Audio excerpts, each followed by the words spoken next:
कथा. आईचा शेवटचा फोन. रात्रीचे 11:30 वाजले होते. रोहन शहरातल्या त्याच्या छोट्या रूममध्ये एकटाच बसला होता. कामाचा ताण, आयुष्यातील धावपळ, सगळं काही चालू होतं. तेवढ्यात मोबाईल वाजला. स्क्रीनवर नाव दिसलं, आई. रोहनने फोन उचलला. आई म्हणाली, बाळा जेवलास का? खूप उशीर झाला म्हणून फोन केला. रोहन थोडा चिडून म्हणाला, आई मी आता लहान नाही, रोज रोज विचारू नकोस, कामात असतो मी. आई शांत झाली. ती फक्त एवढंच म्हणाली, ठीक आहे बाळा, काळजी घे, आणि फोन ठेवला. 2 दिवस गेले. रोहन कामात इतका व्यस्त झाला की त्याने आईला फोनही केला नाही.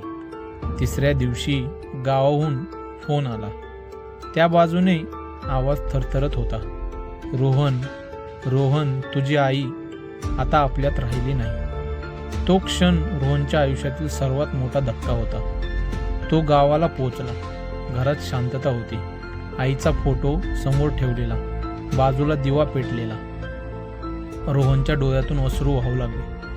त्याला आठवत होता तो शेवटचा फोन, आईचा साधा प्रश्न, जेवलास का?